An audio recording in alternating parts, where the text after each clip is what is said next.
In this online YouTube jungle where advice on side hustles tends to magically morph into overpriced training courses with prices which have an uncanny tendency to end with a 7. Cost? I don't know what it would cost. 18 grand? 20 grand, yeah. But obviously I'm not gonna make you pay $18,000 today and you're not gonna pay $10,000. When you get started today, you'll be getting all the training, all the support, all the coaching, the certification, the bonuses, everything you need to do to increase your ability to make more money for $297.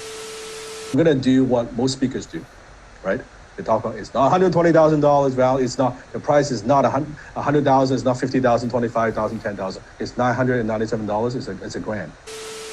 But that's not what you're going to be paying today. And the advice in these courses feels more like you're the one being hustled than being taught how to create one. We're talking millionaire mentor workshop. Most people are stupid. You step out of your comfort zone and make this freaking fantastic, unbelievable commitment to like change everything. Ching, chang, money comes. Let's change our life. A couple of you, I said, what's the most high performance thing you ever did? And one of you said, nothing comes to mind. Where's my fucking gun? It's hard to discern which ones can actually earn you legit income and which ones are a pile of steaming internet hyped up turd. So today I'm going to wade through all the BS out there and take you through my side hustles from highest to lowest incomes, real, attainable, practical side hustles, tangible, transparent insights into how much I make from the side hustles that I do in my spare time. So for the benefit of all you side hustle virgins out there, let's quickly recap on what a side hustle actually is, because I think that's going to be helpful. A side hustle is any type of employment that is undertaken in addition to one's full-time job, and it provides a supplemental or extra income. You might hear this also referred to as passive income. Passive income, again, is very similar. It's income that requires little to no effort to earn and maintain. And the key part of passive incomes is that they involve activities in which the earner doesn't have to materially participate. In other words, money for relatively low effort, guys. So let's get into this. I'm going to go from lowest to highest monthly income, guys, and show you what I make. So in third place is a car sharing app called Getaround, guys. This may be last, but it may just be my favorite side hustle on this list, guys. I'm putting it out there mainly because it is so damn easy to make money off.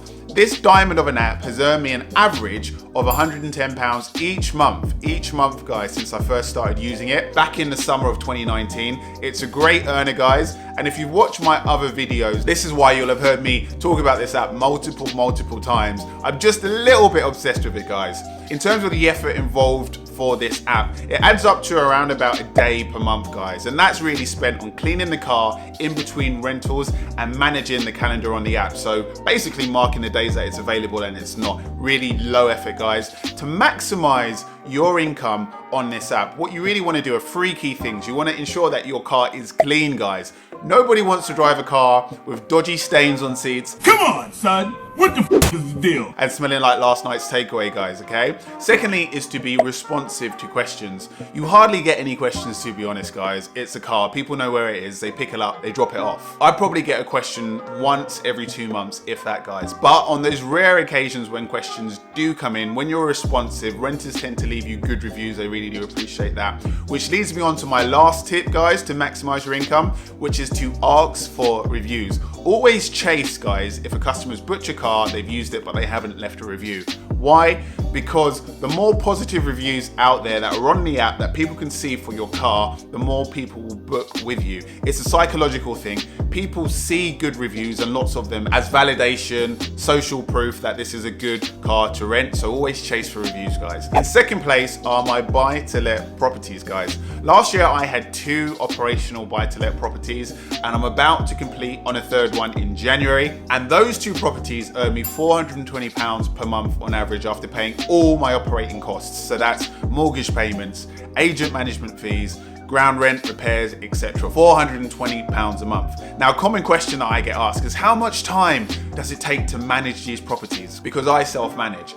And I'd say an average 2 days per month, if that. It's not a lot of time at all, guys. Most of the time is actually taken in researching and buying the properties. That's the upfront bulk of the time and energy. But day to day, low effort, guys. And those 2 days a month are really just responding to queries. So I literally had a query yesterday from one of my tenants asking me where the stopcock for the water supply was.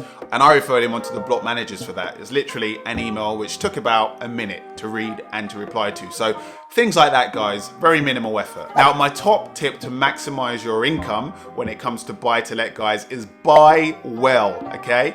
Now, what do I mean by that? If you choose a property that's located in a city centre, this is the centre of Liverpool.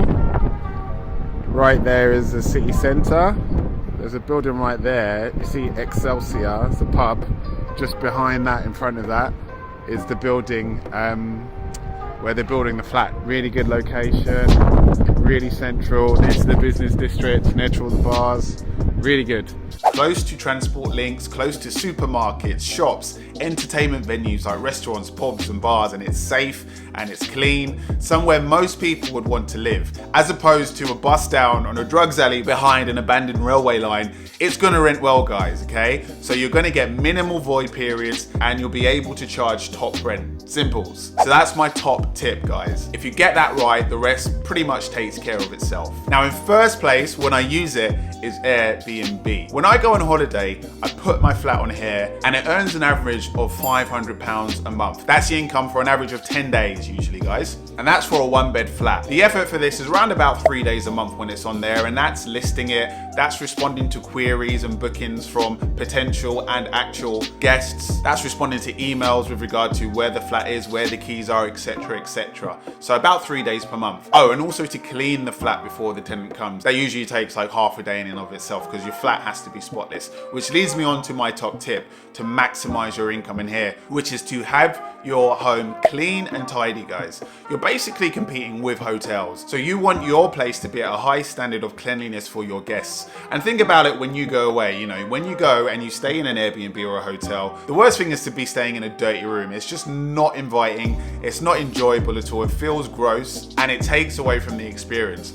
Secondly, is to be responsive to questions from your guests. For those of you that have stayed in an Airbnb when you've gone away, you want to know things like, what's the latest time I can check in? Where can I pick up the keys from? What are the good spots nearby that I can go to for a good time? Where are all the good restaurants, etc, etc.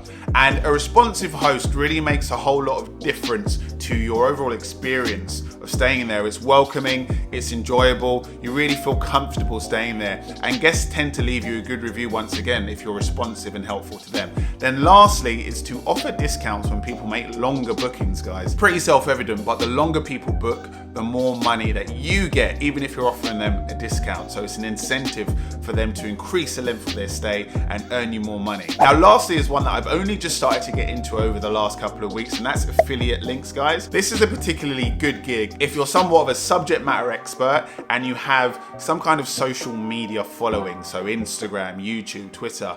Why? Because people like to get legitimate recommendations for helpful resources that can help them learn that work from people that they trust, guys. So if you've built up a following and people trust you, you can start potentially using affiliate links for resources that have ideally helped you, that you know are legit, and you can refer other people, your followers, onto those for a fee. So for example, one of the areas of investing that I preach on this channel are stocks and shares, guys. And one of the apps that I use for this is called eToro. It's a great app, it's free, it's easy to use, it's customer friendly, I absolutely love it. And what eToro do is that they offer an affiliate program for people that use it. And how that works is that you get a personal sign-up link that you can place on your website, on your social media, for other people who want to get involved, want to start using it. If they use that link and they sign up with eToro for a free account, you get a referral fee out of that. It's really that simple. And many other companies offer those kinds of affiliate links. It doesn't have to just be investing.